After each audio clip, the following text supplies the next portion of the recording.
Olá, galera! Estamos aqui para mais uma videoaula de genômica parasitária e na aula de hoje eu vou estar falando de proteômica e metagenômica, ok? Então, iniciando por proteômica. O que é a proteômica? A proteômica é o sequenciamento e a identificação de proteínas.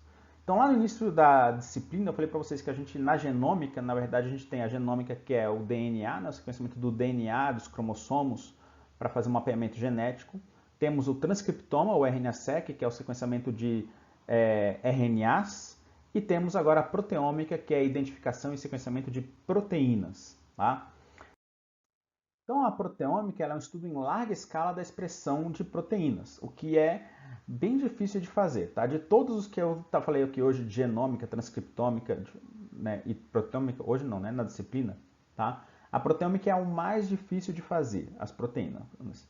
Quais são as dificuldades que nós temos na proteômica? Primeiro, que como eu já mostrei na aula de transcriptômica, um gene pode codificar mais de uma proteína, tá? E tem casos de um único gene codificar até 1000 proteínas diferentes, né? Ou então um conjunto de genes faz várias combinações para, por exemplo, anticorpos, né? Você tem várias combinações para ter uma infinidade de anticorpos. Segundo, que as proteínas são dinâmicas, né? Então elas vão se ligar a membranas, elas são excretadas, elas ficam em diferentes organelas. Então isso é um problema na hora de purificar, né? Ah, eu quero fazer um proteoma, mas eu estou trabalhando com uma célula secretora. A maior parte das proteínas que ela produz estão sendo jogadas no ambiente externo, né? Então você tem que pegar aquelas proteínas que estão sendo jogadas no ambiente externo. E quando ela está grudada em membrana, você tem que conseguir purificar a proteína da membrana, ou quando ela está presa numa organela, você tem que purificar a proteína daquela organela. Então são problemas que você tem. As proteínas elas também são modificadas durante e após a tradução, tá? E isso faz com que as proteínas tenham açúcares e outras moléculas ligadas a ela que podem atrapalhar, né, o processo de isolamento e de sequenciamento dessas proteínas. E por fim, tem a questão de que as proteínas estão presentes em concentrações diferentes. Daí isso é um problema igual de RNA mensageiro. Né?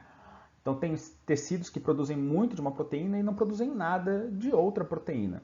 E essa proteína que é produzida pouca, que são a gente chama de proteínas raras, às vezes a gente pode perder elas durante um projeto, um estudo de proteômica. Tá? Igual no transcriptoma, a proteômica ela segue uns preceitos iguais sobre o planejamento do que a gente quer, né? Então, assim, qual é a pergunta que você tem, né? O que você quer?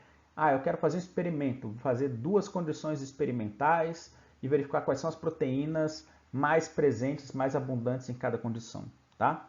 Isso vai fazer com que você defina suas amostras. Então, minhas amostras são de uma temporal. Ah, eu quero ver a expressão de proteínas ao longo de horas, né, dias. Eu quero ver a expressão de proteínas quando eu boto inseticida ou não boto inseticida. Eu quero ver a expressão de proteínas comparando o tecido A com o tecido B, tá? Depois da definição das amostras, você vai ter vem a preparação das amostras, né? E na preparação das amostras nós temos a purificação das proteínas, a separação delas, né, porque elas vão estar grudadas com membrana, com outras coisas, e depois vem a identificação de candidatos, tá? Então a gente não pega as proteínas e direto e bota num sequenciador. O sequenciador de proteína ele é muito diferente de um sequenciador de DNA e de RNA, tá? Então, para isso, a gente tem que fazer um processo inicial para pré-selecionar assim, quais são as proteínas que eu tenho mais interesse de trabalhar. Tá? E daí vem a identificação da amostra. Depois, então, a amostra ela vai ser sequenciada. Tá? Esse sequenciamento não é um sequenciamento, como é que eu vou dizer assim, pode ser um pouco, nem sempre vai ser um sequenciamento em si. Tá? Nós temos uma identificação de fingerprinting, então a proteína ela tem um perfil durante um processo de espectrometria de massa, né? Ela dá um perfil e a gente pensa, opa, esse perfil aqui, eu não sei qual é a sequência dela, mas o perfil dela, ela é uma proteína, uma hemoglobina, ela é uma proteína, uma protease, tá? É o perfil dela. Eu não sei a sequência dela, mas eu consigo saber qual é a função dela pelo perfil por similaridade com outras proteínas já conhecidas.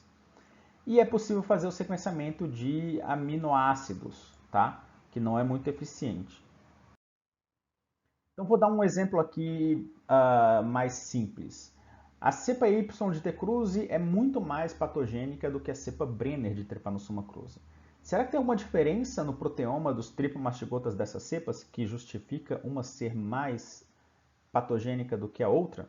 Então a gente pode usar um proteoma para fazer isso. Tá?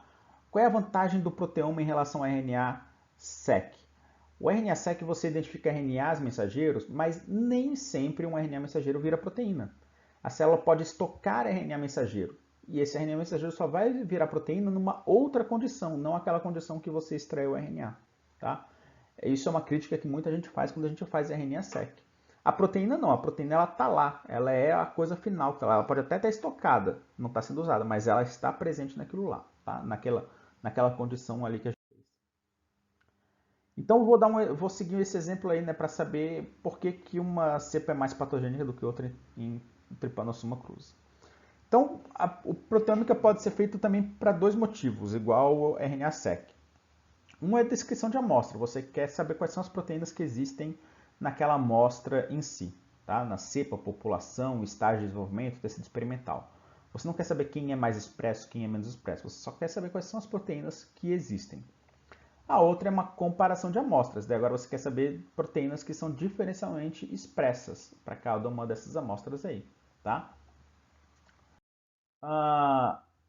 Na preparação da amostra, então, a primeira coisa que a gente faz é o seguinte, você vai pegar o teu tecido que você quer estudar, né, ou as células que quer estudar, fazer a purificação da proteína. Daí tem vários métodos de fazer a purificação da proteína, que é isolar ela de membrana, de DNA, RNA e outras moléculas que tem lá.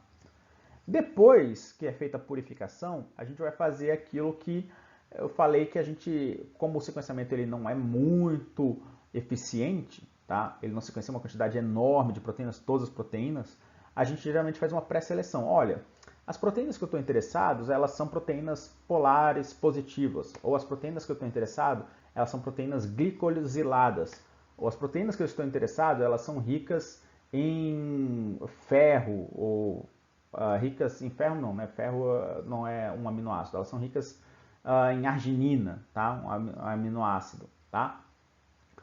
Então, ou são de um tamanho tal. Então, a primeira coisa que eu faço depois que eu purifico a proteína é separar as proteínas por tamanho, por carga elétrica ou por afinidade, por composição, né, de aminoácidos. E para isso a gente utiliza o HPLC, né, que ele vem é uma cromatografia líquida de alta pressão, tá? Como é que é a separação do HPLC? Eu vou dar aqui um exemplo de separação de proteína por tamanho, tá? Por peso molecular. Então a gente tem uma coluna, isso aqui é mostrando como era feito antigamente. Hoje em dia tem uma máquina que faz isso, dentro da máquina a gente não vê, tá? Mas antigamente, antes de existirem as máquinas automatizadas e super eficientes para HPLC, né, e o que acontece dentro da máquina é mais ou menos esse processo aqui, tá? Então você tem uma coluna e na coluna você tem uma resina. E essa resina ela vai filtrar as proteínas por alguma propriedade que você quer. No caso aqui é uma propriedade de tamanho. Então a resina o que ela faz? Essa resina por tamanho. Ela tem, são esferas, mas nas esferas ela tem pequenos furos nas esferas, tá? O que acontece é que as proteínas muito grandes não entram nesses furos, nesses canais, elas vão passar por fora e elas passam mais rápido. Enquanto que as proteínas pequenas, elas entram no canal e lá dentro ela acaba se prendendo e demorando para passar pelo canal e com isso ela vai passar mais devagar. A resina poderia, por exemplo, ter carga positiva e dessas proteínas que têm carga negativa vão ficar presas nela, enquanto que as que têm carga positiva vão passar rapidamente. A resina poderia ter, se não me engano, é zinco que faz prender a arginina. Então, proteínas que são ricas em argininas vão se prender no zinco, enquanto que aquelas que não são ricas em argininas vão passar rapidamente por ela, tá? Então você tem a resina e daí coloca-se a tua amostra de proteínas. E depois você vai colocando aqui uma solução, né, que para manter isso aqui correndo, tá? E aqui está mostrando de uma forma mais lenta, tá? Aqui as proteínas e conforme vai a solução correndo, aqui embaixo você vai coletando a amostra que está saindo, né?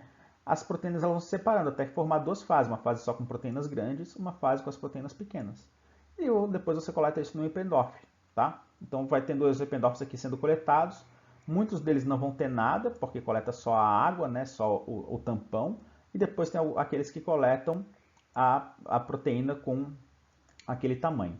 No HPLC automatizado, então isso aqui é injetado com pressão, que faz com que isso aqui passe mais rápido, né? Aqui nessa amostra seria a força da gravidade, no HPLC isso aqui é uma pressão, vai fazer com que ele passe mais rápido. E aqui embaixo tem uma luz, um espectrofotômetro que vai medindo assim o que está acontecendo. E daí quando entra a proteína ali, ele dá um pico assim, né? Opa, um negócio aqui bloqueou a luz. E ele dá um pico e esse pico ele já diz, olha, aqui estão proteínas de 40 kilodaltons. Daí daqui a pouco ele dá outro pico. Olha, nesse ependof aqui tem as proteínas de 20 kilodaltons. Depois ele dá outro pico. Ó, aqui estão as proteínas de 5 kilodaltons. E ele separa tudo isso, tá? Todas as frações. E agora você vai poder pegar cada uma dessas frações e usar elas para os próximos experimentos. Aqui é um outro exemplo, né? Da coleta. Então tem aqui a amostra, daí no início você coleta nada e depois com o tempo você vai coletando as frações e a máquina de HPLC ele te diz que fração de proteínas é essa que você coletou, tá? Então pode ser separado por... a outra forma de separar as proteínas que você quer pode ser por um gel de eletroforese chamado gel 2D. E aqui você vai separar as proteínas por carga elétrica e por tamanho, tá? Geralmente os dois sistemas são combinados, tá? O HPLC e o gel de eletroforese 2D. Você faz primeiro o HPLC e depois do HPLC você faz o gel de eletroforese 2D. Então no gel de eletroforese 2D o que faz? A gente pega o extrato de proteínas que saiu lá do HPLC e coloca num gelzinho, tá? Uma fita de gel. E as proteínas são colocadas aqui no início do gel e daí elas vão aqui por questão de pH, né? Elas vão correndo, as que têm um pH mais positivo vão mais para baixo, as que têm um pH mais negativo ficam do outro lado. Na verdade, desculpa, elas são colocadas no meio do gel, as de pH negativo vai para um lado, as de pH positivo vão para o outro, e as que ficam neutras ficam mais aqui no meio. Depois esse gel é colocado em cima de um outro gel, e agora esse gel aqui vai separar elas por tamanho. Então você tem aqui o ponto isolétrico positivo e negativo, né, e tal. E as proteínas elas vão migrar agora por tamanho. Elas foram primeiro separadas aqui por pH, então está aqui um pH de um lado, pH do outro. E agora elas são separadas por tamanho, tá? Aqui é um exemplo de um gel 2D. Ele é bem feio, tá? Né? Bem assim difícil de interpretar. Então geralmente o que você faz é tirar uma foto de computador disso aqui. Cada ponto preto disso aqui é um grupo de proteínas, né, que você tem lá, que você separou no gel, tá? Daí o que se faz é tirar uma foto disso aqui e daí o computador ele vai detectar que aparece uma proteína, mas nessa amostra aqui não aparece a proteína, tá? Então se aqui fosse a comparação, né, da cepa Y com a Brenner, aqui é a cepa Y e aqui é a Brenner, isso aqui poderia ser a proteína que tem na cepa Y que não aparece no PDF você não conseguir ver, tá? Mas não aparece aqui no gel da cepa Brenner. E agora eu posso selecionar essa proteína que apareceu aqui e sequenciar ela para saber que proteína é essa. Ao invés de sequenciar toda essa galera aqui, eu sequencio só aquela proteína que eu tenho interesse, que apareceu numa amostra e não apareceu na outra. Os computadores hoje eles fazem isso de uma forma bem mais automatizada, tá? Então você pega uma das amostras, você pode pegar as proteínas e marcar elas com fluorescência verde. Por exemplo, aqui a cepa Brenner. Aqui a cepa Y você pode pegar e marcar as proteínas com fluorescência vermelha. E daí você tira uma foto dessa, uma foto daquela e o computador ele vai começar a procurar os picos aqui. O que é amarelo são proteínas que estão expressas nas duas amostras. O que está em verde são proteínas só de uma amostra e em vermelho proteínas só da outra amostra, tá? Depois que então você fez tudo isso e separou qual é a amostra que você quer descobrir, então que proteína é essa, a gente vai para a espectrofotometria de massa, tá? E aqui a espectrofotometria de massa pode fazer o fingerprinting, ou seja, ele vai pegar a proteína, vai ver na espectrofotometria como é que ela se comporta e com base numa base de dados, ela vai dizer, olha, essa aqui tem o mesmo comportamento que uma proteína que já é conhecida, tá? É rápido, é barato, mas acontece que você tem que ter uma base de dados muito boa, porque se a tua base de dados se é uma proteína nova que nunca foi sequenciada antes, você não consegue identificar ela com nada, vai dar como desconhecida. A outra forma, o espectrofotometria de massa pode sequenciar pedaços da proteína, não vai sequenciar a proteína inteira, mas consegue sequenciar pedaços da proteína. E a partir desses pedaços, né, você vai procurar por homologia para saber o que ela faz, tá? Como é que é a espectrofotometria de massa? Então nós temos a proteína que foi selecionada lá, primeiro no HPLC, depois no gel 2D, né? E daí elas vão ser fragmentadas, tá? Em pedaços pequenos, né? Em peptídeos, né? Fragmentadas por digestão, por peptidases, né? Por proteases. E depois esses peptídeos eles são injetados num tubo que vai ionizar essas moléculas, né, e vai mandar elas ionizadas agora, porque tem muitos peptídeos que vão ser apolares, né, não vão ter carga nenhuma. Então eles vão ser ionizados para ganharem uma carga elétrica, tá? E essa carga elétrica vai depender dos aminoácidos que tem naquele peptídeo, né? O quão positivo ou quão negativo vai ser, isso daí vai depender dos aminoácidos. E daí isso aqui vai ser mandado voando, né, por uma câmara, onde nós temos ímãs fortíssimos aqui que vão atrair essas proteínas para um lado ou para outro, dependendo da carga elétrica.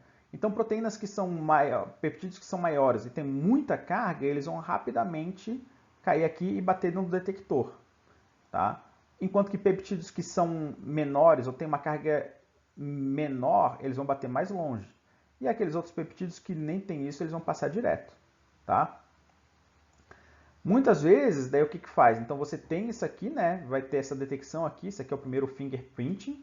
Daí, mas essas proteínas, elas depois, elas batem aqui, mas elas não são destruídas, né? Elas são detectadas aqui, opa, detectou um pico aqui, né, que seria esse aqui, ou detectou um pico aqui, que seria esse aqui.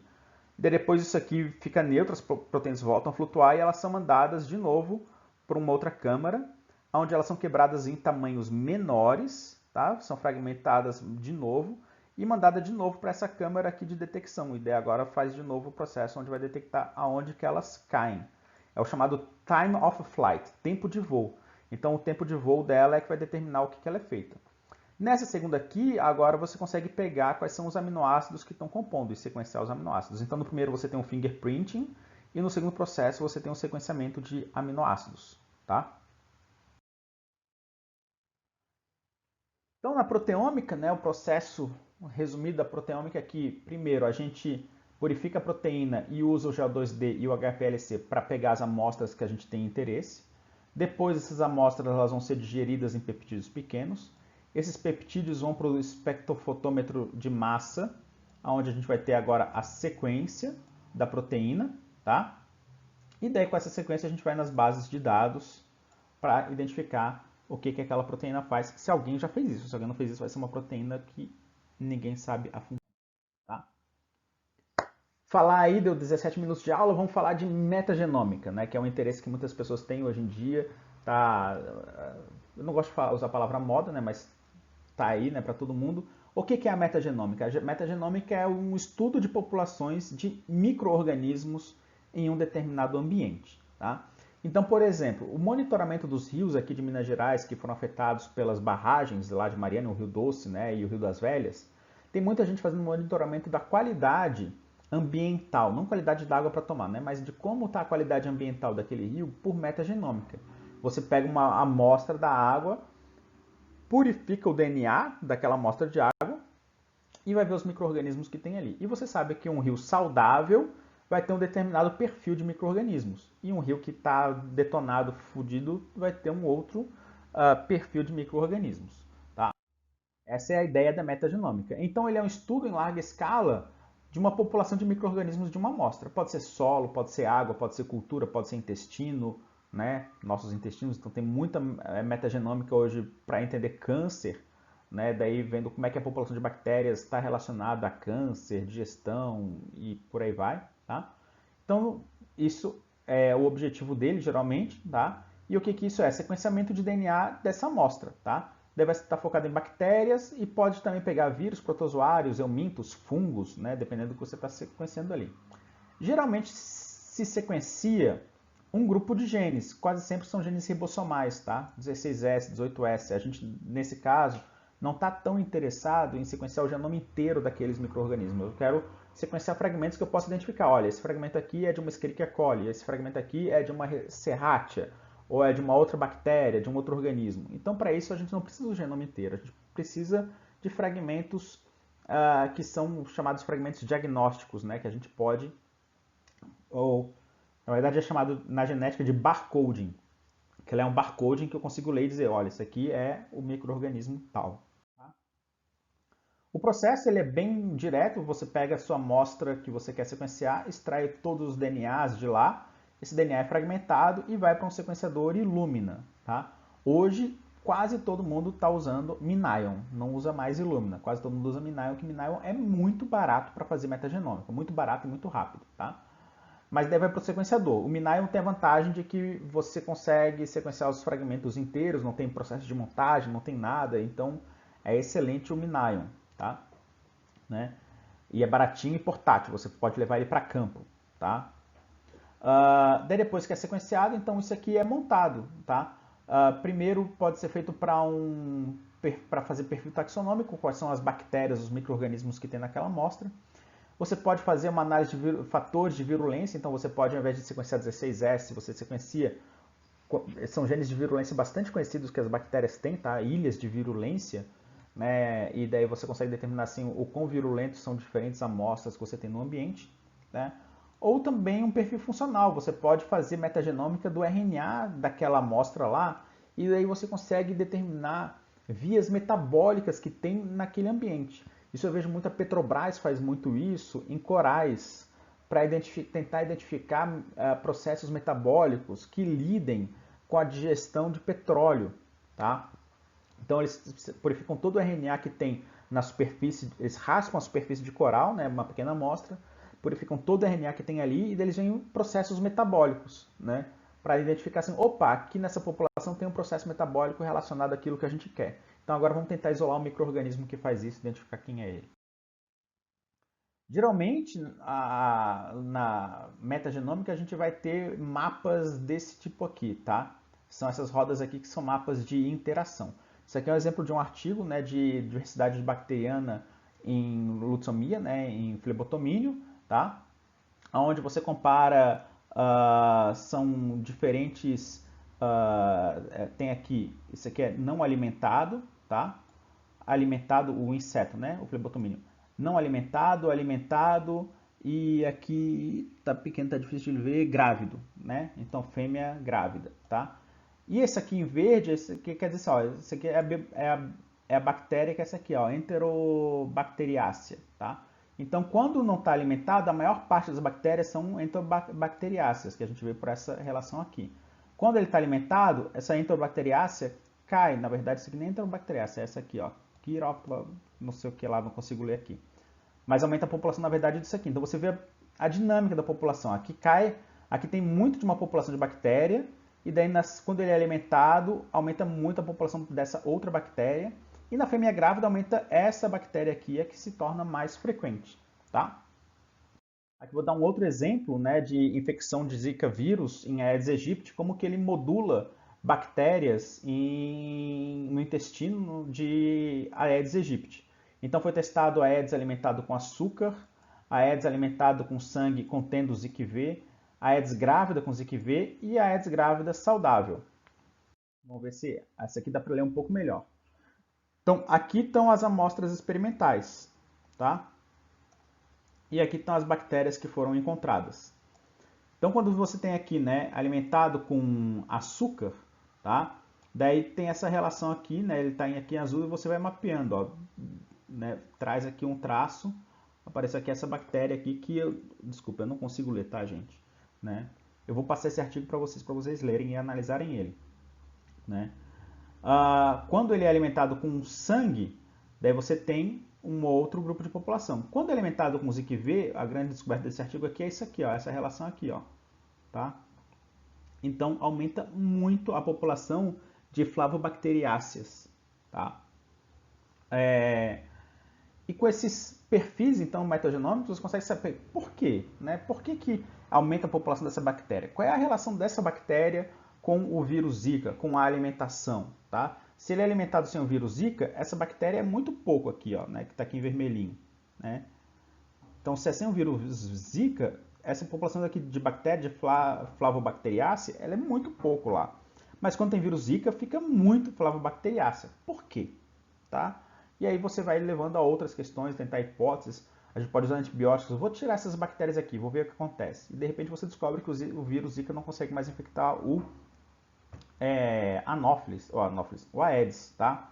E assim vai a descobertas interessantes. Então, metagenômica é bastante legal, tá? Eu não trabalho com isso, né? Eu acompanho muitos trabalhos, mas eu não trabalho diretamente com isso, então desculpa aí se ficou alguma coisa não muito bem explicada.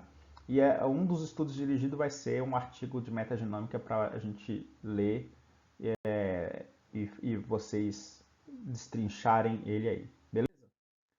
Então, gente, isso é a nossa sexta aula, né? A aula de proteômica e de metagenômica. Espero que vocês tenham gostado. Se ficou alguma dúvida, por favor, entre em contato comigo lá no Microsoft Teams, né? Na sala de aula, no Moodle. E nas nossas aulas, quando a gente tiver aula presencial, né? Aula síncrona por videoconferência, a gente pode tirar essas dúvidas aí para vocês. Beleza? Então, falou aí para vocês. Tchau, um abraço.